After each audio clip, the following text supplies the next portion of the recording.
I'm gonna edit this. You'll see. You better, because this sucks. I love you.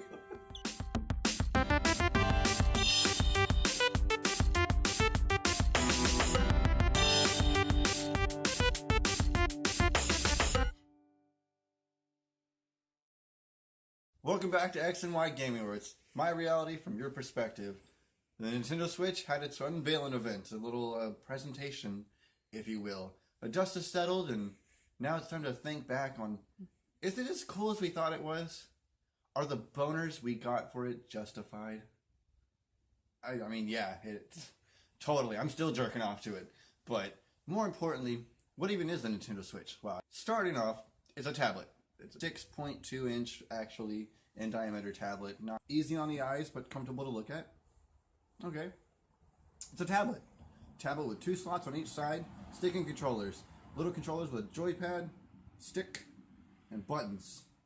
There you go. That's all you need. One on either side. Good to go. Plug it in. Screen, a multi-touch screen, actually has a resolution output of 720p, which is pretty impressive. I mean, the PS Vita only had a quarter output of 1080, which is like mathematics. It's on the screen. I don't fucking that. It has that. It's nice, right? People like, well, the PS Vita looks really good, and sure, it does. I had a PS Vita. I played a lot of games on it, even like the HD Final Fantasy X remake, and it looked really good. I mean, really good. So imagine actual full 720p in the palm of your hand for roughly the size of a Note 7 or 5, or I mean, they're basically the same. Although the Nintendo Switch hopefully won't blow up on you while it's charging. So the Nintendo Switch has the ability to be portable, or you plug it into a dock, and now it's on the TV. Hence the name Switch. You can switch between one or the other. People say this is a dumb gimmick, and kind of is, but I'd say far less of a dumb gimmick than it has a gamepad tablet. It's like a HD 3DS. Or, look, Ma, 1-to-1 motion sword swinging. Skyward fucking sword. So is it a gimmick that'll actually stick? Well, I mean, if you think about it, the original demographic for Nintendo is in Japan, where, in Japan, 9 times out of 10, they take public transportation. From what I understand, there's not a whole lot of cars. I'm sure there's a lot of cars, but the majority of people are on bikes, or on the bus, or on the subway station. They're just sitting around, getting from point A to point B, while someone else does the transportation part for them. So, what are you going to do during that time? Dick around on your phone, play some Candy Crush, or play some beautiful 720p Mario Kart 8. Breath of the Wild. Breath of the Wild. But does it transfer over to an American audience?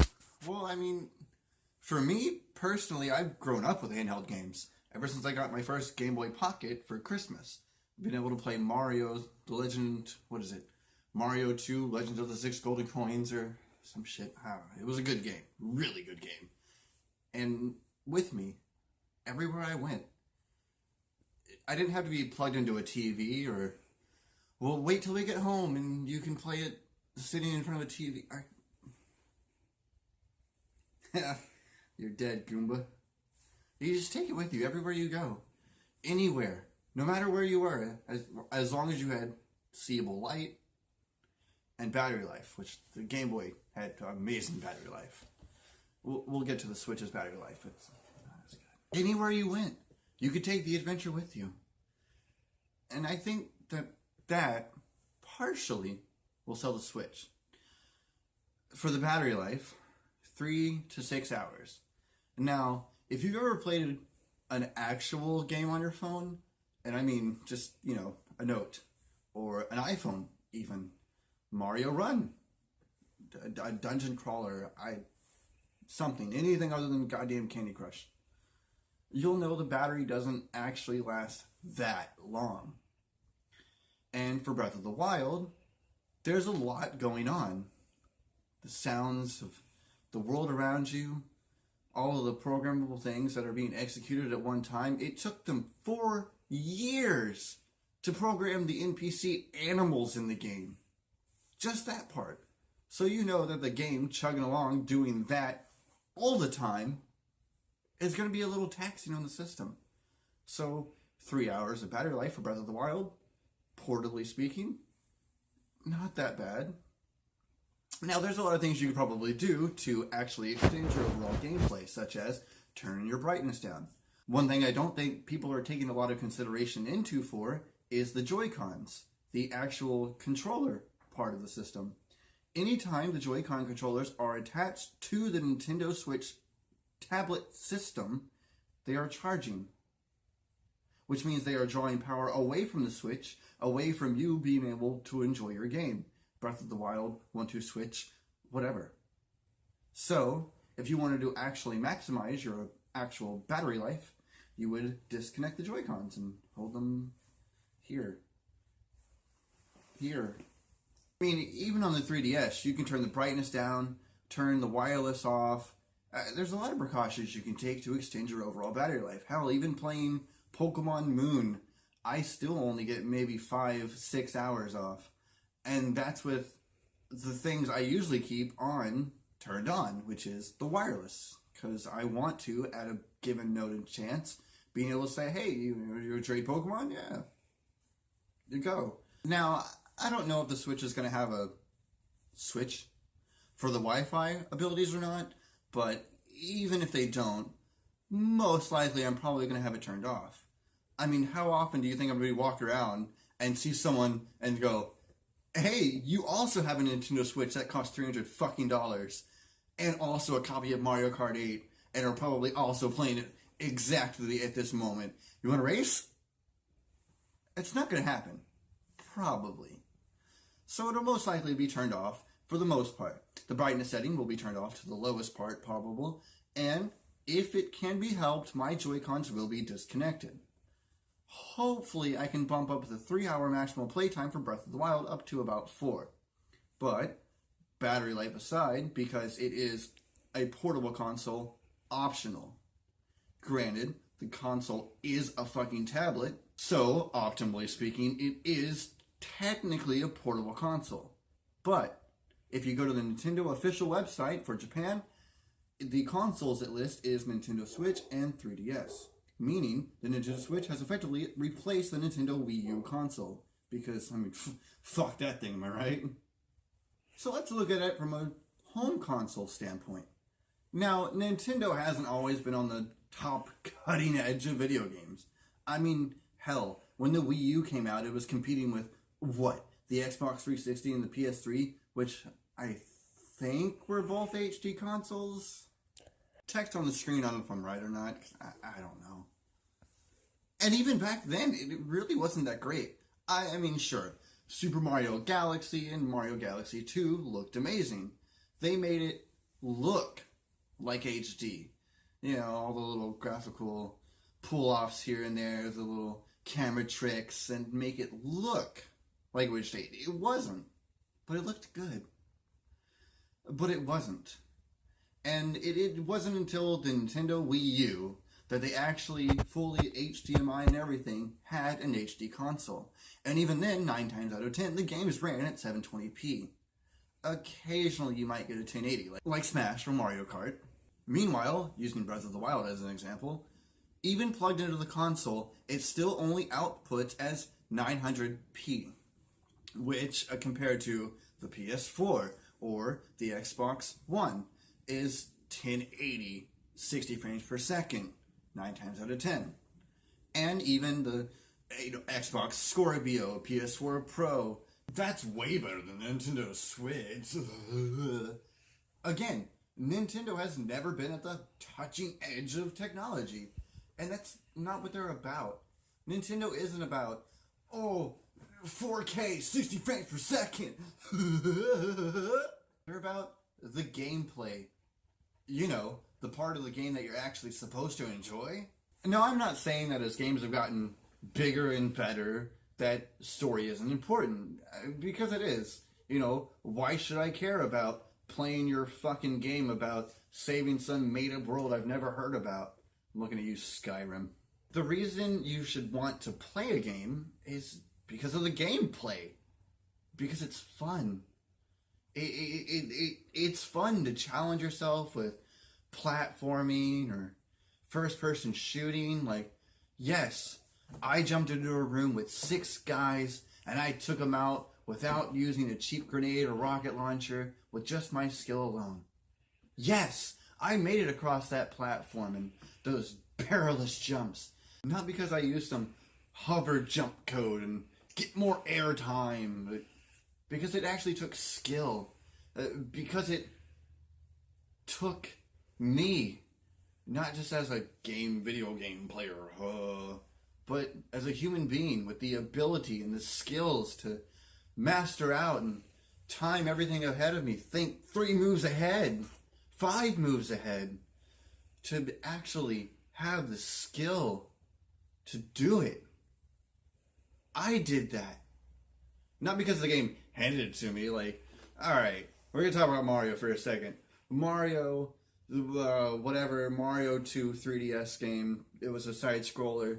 If you die 5 times in a level, they go, here's a fucking golden leaf. Get through the level, you piece of shit. And they do that for you in the final boss. It's dumb. It's stupid. You go, well, I'm not good enough, but I love Mario.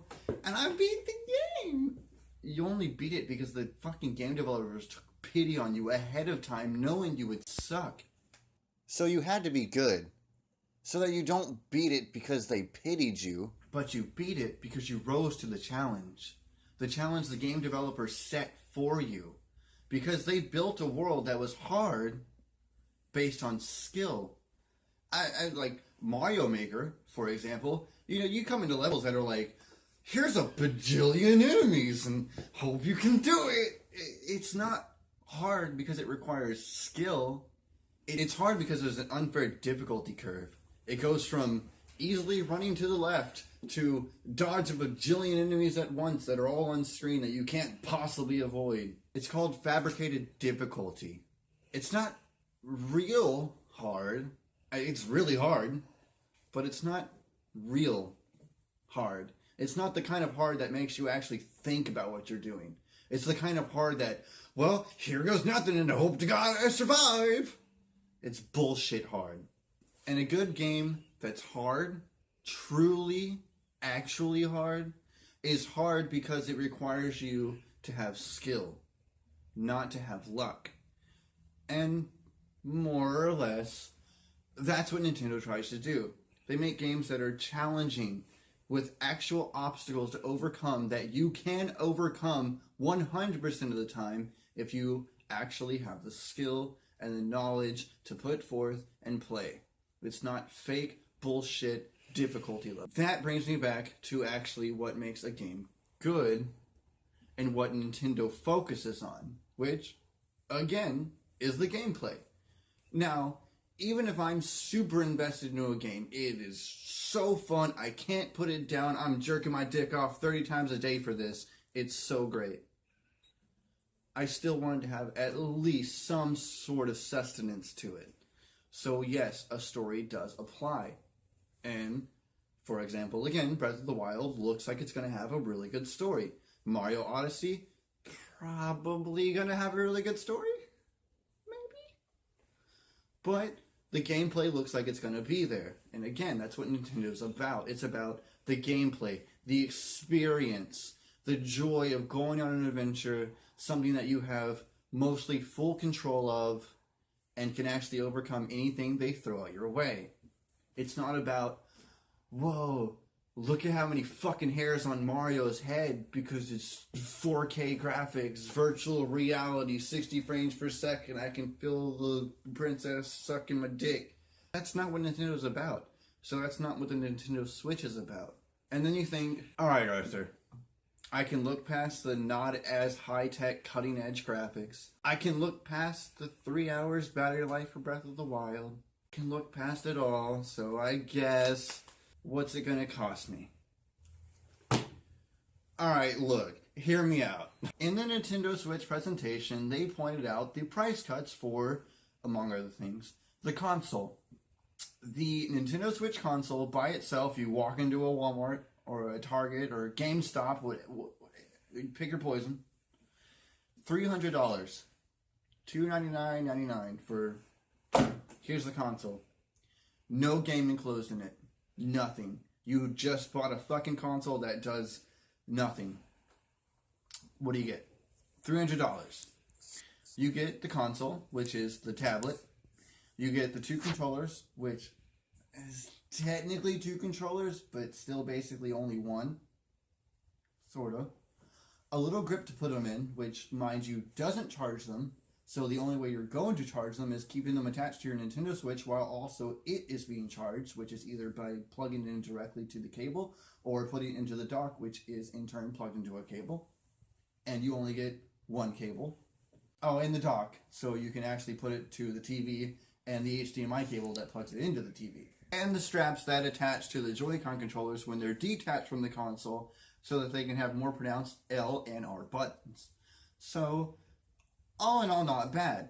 But it's kind of a lot, but not a lot. So why is it $300? Well, you have to think about it. The technology they put into the Joy-Cons, whether you think they belong there and or intend to use them or not, are there, which is the IR sensor on the right Joy-Con for pointing at the TV for whatever fucking reason, and the little 3D rumble thing that tells you how many ice cubes are in your glass. That'll come out handy, I'm sure, when I'm fighting bokoblins in Breath of the Wild. So whether or not you actually intend to use all that, it's up to you, and which games you choose to play. Clearly, however, all of those features, or gimmicks, are still in the Joy-Cons, which are included with the Nintendo Switch console. Not to mention whatever technology is in the Nintendo Switch to actually make it switch between the portable console portion of it to the actual TV portion of it. So all of these things are in the Nintendo Switch and the Joy-Con consoles. Whether you want them or not, or intend to use them or not, they are still in there, and as such cost money to produce, and as such raise the cost of the system. It's a bitch, but that's Nintendo. Does it equal out to the consumer? I mean, just driving around to work, I've actually seen a group of kids, and I have a picture of it. It's on screen right fucking now, of like 4 to 5 kids rolling around on fucking hoverboards that their parents bought them. I mean, if their parents have money for hoverboards for their kids to play on recreationally, yeah, they got money for Switch. If all these people who are saying, oh, it's not as good as the Xbox One or the PlayStation 4, they're already not going to buy it. And those people, marginally, are not going to influence the sales of the Nintendo Switch. It's going to fall on the dumb parents who don't know shit better for left or right and have more money than they know what to do with, are going to buy it for their kids, along with the people like me who are hardcore Nintendo fans and want the full Nintendo experience, are not going to buy it anyway. $300 for a console? Kind of fucked up. $300 for a gaming tablet that can be put into a dock, streamed to your TV with a higher resolution, and the controllers that can be used as one of 2 separate ways for 1 or 2 different players, then yeah, it kind of almost justifies the price of the console. Again, it takes money to produce this, and the insane amount of technology that's in everything included in the Switch, yeah, you find me a fucking game tablet out there that is the same size as the Switch, comes with an ability to put out to the TV, has controllers that can be optimized in 1 of 2 possible ways, and can connect to 7 other devices for 8 local multiplayer and or online multiplayer, and keep that under $300. Then I'll justify your rage against the $300 price tag of the Nintendo Switch. So now we bring it to the last point of the video, which is my actual thoughts. Oh my god, I'm so fucking ready! As a portable gamer, since my dad bought me the Nintendo Game Boy Pocket for Christmas for many years ago, I've owned every iteration of a handheld Nintendo gaming console all the way through. from the Game Boy Pocket, and Game Boy Color, and Game Boy Advance, Game Boy Advance SP, and the DS, and the DS Lite, and the 3DS, and the 3DS XL, and the new 3DS XL. I've had them all, and they're amazing. It's great when you can take a video game with you anywhere you go. No matter where you are, you have the ability to experience the fun and the joy of playing a video game portably, in your pocket, in your bag, in your jacket pocket, anywhere. Just, well, I got some time to kill. Yeah. And now you can do that on a console level. No longer are the video games going to be watered down to a almost as good experience. I mean, look at it now. Mario Maker for the 3DS. Yoshi's Woolly World for the 3DS. Hyrule Warriors Legends for the 3DS. They're all games that are out on the Wii U. They're amazing on the Wii U. They look great. They play great. They feel great. Everything about them is great. In the palm of your hand now. Except they're a little pixelated. They don't look as good. And sure, graphics don't exactly make a game, but with a Nintendo Switch, now you can have full console quality games in the palm of your hand. Wherever you go. For like 3 hours. Take a car charger. It's no big deal. And I think, personally, that is honestly one of the coolest things you could possibly get. Just the pure freedom of having any game that is on a console quality level. You could... Skyrim. You can fucking explore the world of Skyrim. Fight dragons. Sneak around and pickpocket assholes. Stab a dude that's fucking you. Whatever. In the palm of your hand. And you don't have to sacrifice quality, content, the actual size of the game, anything. Nothing. Nothing is lost. In the palm of your hand, wherever you go. You're at your friend's house. Hey, what's up? Wanna race some Mario Kart? No. Not that Mario Kart 7 shit, where we even got motorcycles or riding upside down in anti-gravity. Mario Kart 8. The real Mario Kart. For men. No matter where you are, no matter where you go, limited only by the Nintendo games released for the console, you can enjoy them. Period. And that, I think, makes the Nintendo Switch more than worth it. Even if what you get out of the box isn't what you think is supposed to equate to $300 price tag, on top of the $60 price game tag that you're going to spend for even just one of the games that you want to play, I'm still looking forward to the Nintendo Switch. I'm still hopeful that it'll be doing very well. And I cannot wait to play Breath of the Wild while I'm taking a shit.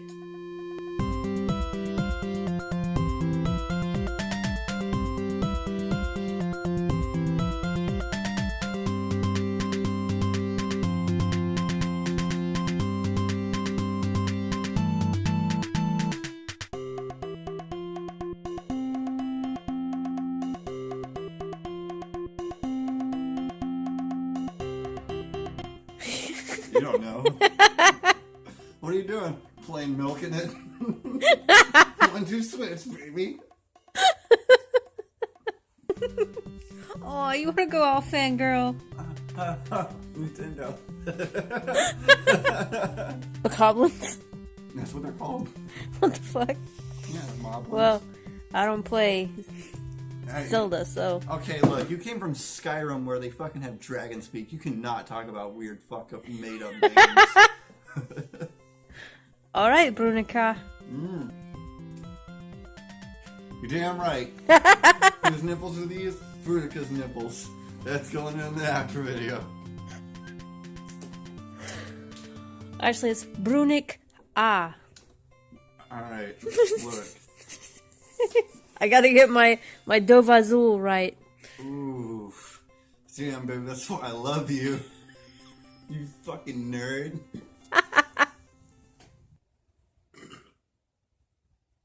Sexy.